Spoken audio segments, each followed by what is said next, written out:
आखिर ये है कि पैसे से पैसा कैसे कमाया जाए, लेकिन उससे ज़रूरी है कि पैसा कैसे कमाया जाए, क्योंकि पैसे से पैसा तो वही कमा पाएगा ना जिसके पास पैसा होगा।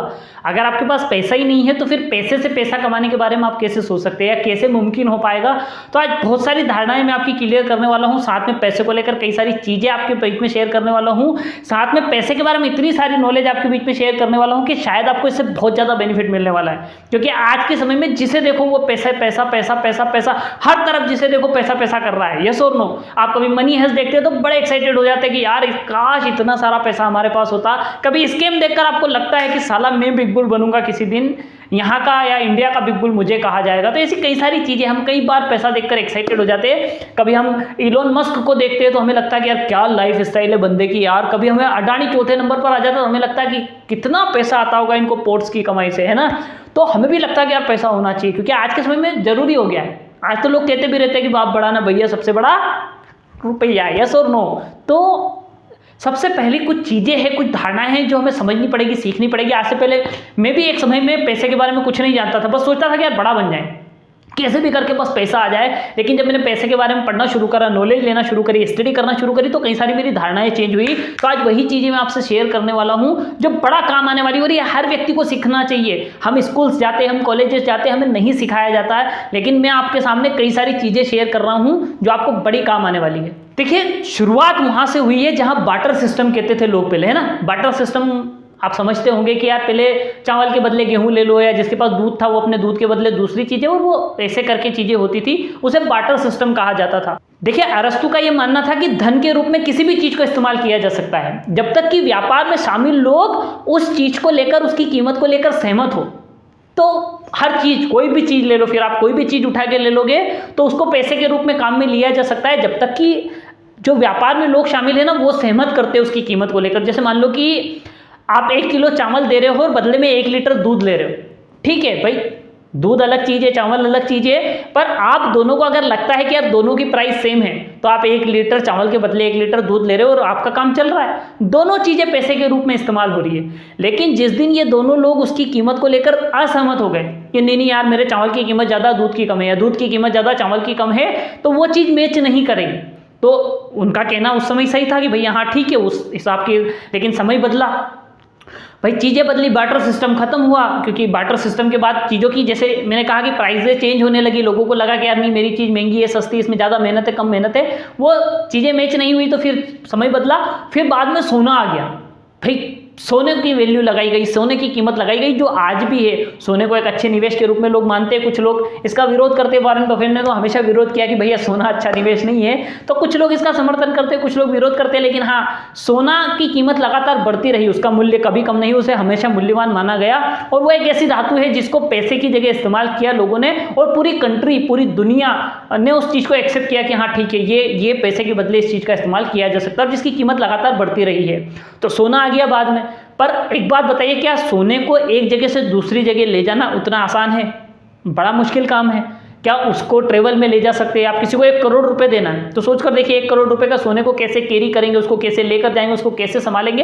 कई सारी दिक्कतें आती थी। तो फिर पुराने समय में कुछ राजा होते थे जिन्होंने राजपत्र इशू करना शुरू करे।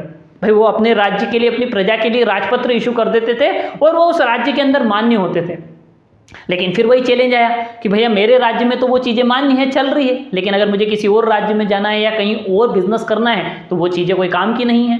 फिर धीरे धीरे समय बदला और करेंसीज आई, फिर पैसा आया, फिर गवर्नमेंट ने कुछ पैसे बनाए वही गोल्ड के बदले, फिर डॉलर आए और इंटरनेशनल चीज़ें, और आज पूरी दुनिया में आप कहीं भी ट्रांजेक्शन्स कर सकते हो। तो ये पैसे का इतिहास है, बहुत पुराना है, बहुत सारी चीज़ें हैं इसमें। इसको अगर डीपली में समझाऊँ तो बहुत ज़्यादा समय लगेगा, लेकिन कुछ बेसिक और खास चीज़ें मैंने आपके साथ शेयर कर दी।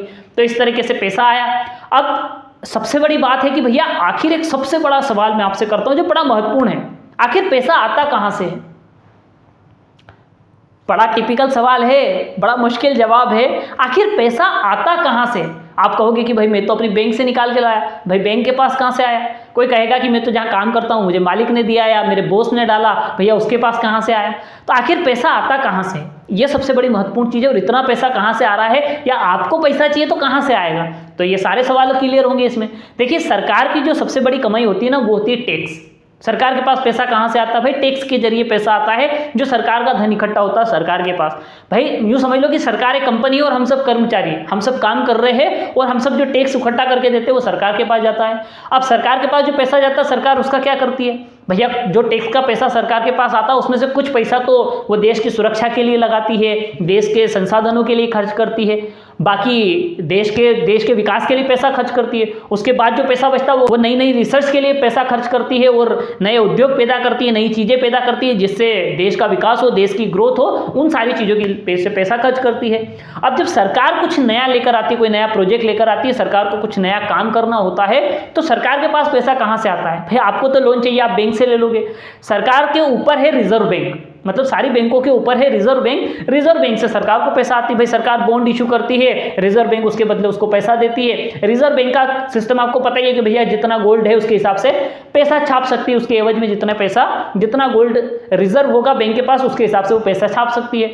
अब क्या करते हैं कि जब मान लो कोई नया प्रोजेक्ट निकल कर आया, कोई नया प्रोजेक्ट गवर्नमेंट या नया कोई उद्योग लगाना चाहती है, कोई नया उत्पाद लाना चाहती है, कुछ नया विकास करना चाहती है और सरकार के पास पैसा नहीं है, तो सरकार बॉन्ड इशू कर देती है और भारत रिजर्व बैंक उसके बदले गवर्नमेंट को पैसा दे देती है। नया पैसा मार्केट में आता है उसकी वजह से, और जब नया पैसा मार्केट में आता है तो चीज़ों की कीमत ऊपर नीचे होती है। अब कई सारे लोगों का एक सवाल मैंने भी कई बार सुना है, लोग भी कई बार पूछते हैं कि यार जब सरकार के पास अथॉरिटी है तो सरकार बहुत सारा पैसा क्यों नहीं छाप देती?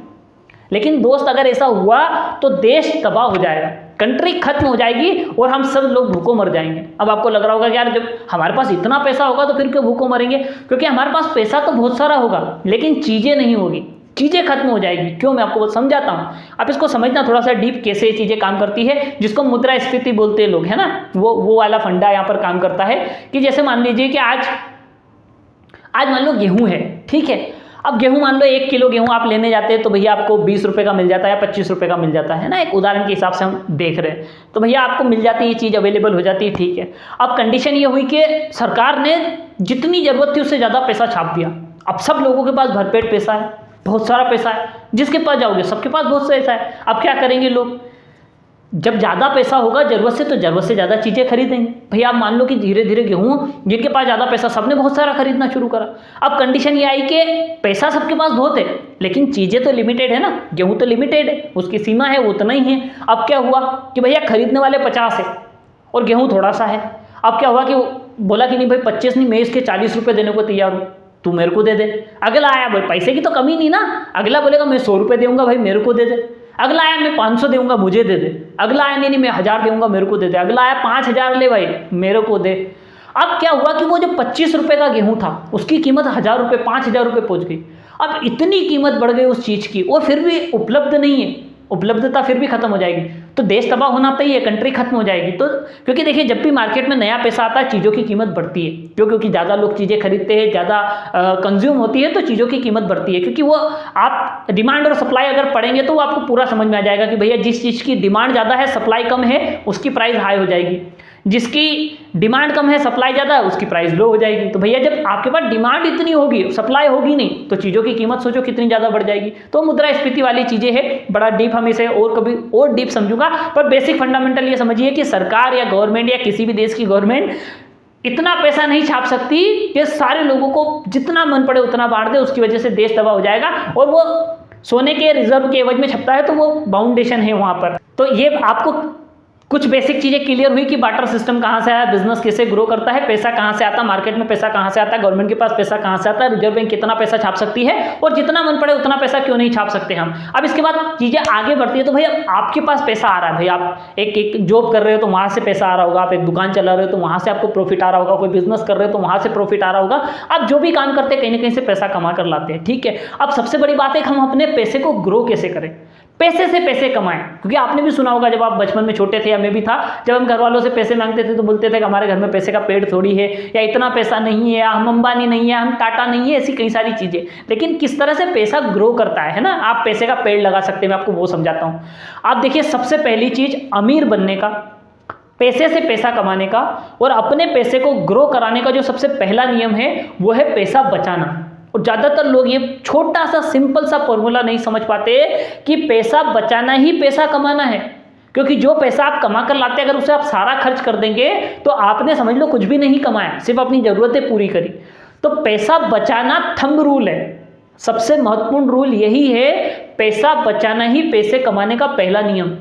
तो सबसे पहले इस चीज के ऊपर ध्यान दें। अब आप कहेंगे कि नहीं यार बॉस कैसे, पॉसिबल ही नहीं है, क्योंकि हम जितना कमा कर लाता है उससे ज्यादा हमारे खर्च है, हमें तो और पैसा चाहिए और आप पैसा बचाने की बात कर रहे हो। यही तो है, पैसा बचेगा कहाँ से? मैं आपको उसका थंब रूल बताता हूं, और ये आपको बेबीलोन की सबसे अमीर आदमी बुक में मिलेगा, आप रॉबर्ट टी कियोसाकी की रिच डैड पुअर डैड पढ़ेंगे तो उसमें मिलेगा, पैसे से ही पैसा कमाना सीखिए प्रभात पब्लिकेशन की बुक है, अगर आप उसको पढ़ेंगे तो उसमें आपको मिलेगा। और मैं आपको ऐसी 100 किताबें बता सकता हूं जिसमें आपको ये रूल मिलेगा। थिंक एंड ग्रो रिच में भी है, उसमें भी मिलेगा अगर आप नेपोलियन हिल को पढ़ेंगे तो। इन सब का एक कॉमन कहना है कि आप अपनी कमाई का 10वां हिस्सा सबसे पहले खुद को पे करें। समझना बहुत बड़ी बात है, बहुत सिंपल है, लेकिन इतनी महत्वपूर्ण है जो दुनिया बदल के रख सकती है और पैसे की विचारधारा बदल जाएगी आपकी। सबसे पहला नियम है अपनी कमाई का 10वां हिस्सा खुद को पे करें। ये पहला नियम है और सबसे महत्वपूर्ण है। अब आपको लग रहा होगा कि कैसे काम करता है, मैं बताता हूं आपको। डीप चलते थोड़ा सा। आप 10,000 कमा रहे, आप 20,000 कमा रहे, आप 50,000 कमा रहे, आप 10 लाख कमा रहे, आप 1 लाख कमा रहे, डजंट मैटर, इससे कुछ फर्क नहीं पड़ता। फर्क इस बात से पड़ता है कि कुछ भी हो जाए आपको सबसे पहले खुद को पे करना है पैसा, और यही सबसे पहला और महत्वपूर्ण नियम है। समझ लो बाबा, जिंदगी बदलने वाली बात बता रहा हूं। इतना पैसा बचेगा और इतना बनेगा जिसकी हद नहीं है, इसको समझ लिया तो सबसे पहला पेमेंट खुद को करो। आप 10,000 कमा रहे हो तो 10वां हिस्सा 1,000 होता है। आप 20,000 कमाते हो तो 10वां हिस्सा 2,000 होता है। 50,000 कमाते हो तो 10वां हिस्सा 5,000 होता है। आप 1 लाख कमाते हो तो 10वां हिस्सा 10,000 होता है। सबसे पहला 10वां हिस्सा किसको पे करो?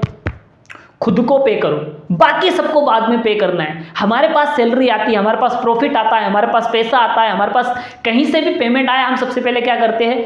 पेमेंट किया भैया, इलेक्ट्रिसिटी बिल भरा, घर का किराया भरा, ईएमआई भरी, लोन भरे, किस्त भरी, किसी को देना था उसको दिया, किराने वाले को दिया, सब्जी वाले को दिया, दूध वाले को दिया, किसी को लेना था कुछ कपड़े वाले को दिया, सबको पैसा बांट दिया। और आखिरी में आपकी जेब क्या हो गई? खाली, कुछ भी नहीं है। भैया किसके लिए कमा रहे हो? सब्जी वाले के लिए, दूध वाले के लिए, बैंक के लिए, लोन वालों के लिए, प्राइवेट संस्थाओं के लिए, सबके लिए पैसा कमा रहे हो बे? नहीं, आप तो कहोगे मैं तो खुद के लिए कहाँ, खुद के लिए क्या बचा? कुछ भी नहीं बचा, सब खत्म हो गया। सबसे पहला पेमेंट किसको करने का आज के बाद? खुद को। कुछ नहीं बिगड़ेगा, यकीन मानो। अगर घर 10,000 कमाने के बाद तुम्हारी ऐसी तैसी हुई पड़ी है ना, 9,000 में भी ऐसी तैसी हुई पड़ी रहेगी, चिंता मत करो, कुछ भी नहीं बदलेगा। 50,000 कमा के भी वाट लगी है ना जिंदगी की, अगर 45 खर्च करोगे तो भी वाट लगी रहेगी, कुछ नहीं बदलेगा। तो परेशान मत हो, 10वां हिस्सा सबसे पहले किसको पे करो। आज के बाद इस नियम को गांठ बांध लो, इसको समझ लो। पैसे से पैसा बनाने का पहला रूल, कमाई का 10वां हिस्सा सबसे पहले किसको पे करने का? खुद को पे करने का। आज के बाद इसको नियम बना लो। और हमारी सबसे बड़ी गलती क्या होती है भैया? हमारी योजनाएं गलत है। जब हम 25,000 कमाते हैं ना, तो हम अपनी योजना 25,000 के हिसाब से ही बनाते हैं कि भैया इतना पेमेंट इसको करूँगा, इतना इसको करूँगा, इतना इसको करूँगा, यहाँ ईएमआई चली जाएगी, ये चले जाएगा बिल, ये बचा है, दोस्तों के साथ पार्टी कर लेंगे और ये खत्म हो गया 25,000। अगर 25 आ रहा है तो 22,500 का बनाने का। आज के बाद बजट कितने का बनाने का? 22,500 का। 25 का बनेगा, उसमें से सबसे पहला 2,500 किसको पे करने का? खुद को। सिंपल, इतना आसान। पर हमारे साथ सबसे बड़ी समस्या पता क्या है? सरल और आसान चीजें हमें समझ ही नहीं आती। हमें लगता है कि यार ये चीजें काम ही नहीं करती है, लेकिन जिंदगी में सरल और आसान चीजों में ही सफलता है। सरल और आसान चीजों में ही कुछ बड़ा होता है। हम सरल और आसान चीजों को हल्के में छोड़ देते हैं, तो ये गलती मत करो। पहला महत्वपूर्ण नियम, 10वां हिस्सा आज के बाद खुद को पे करने का।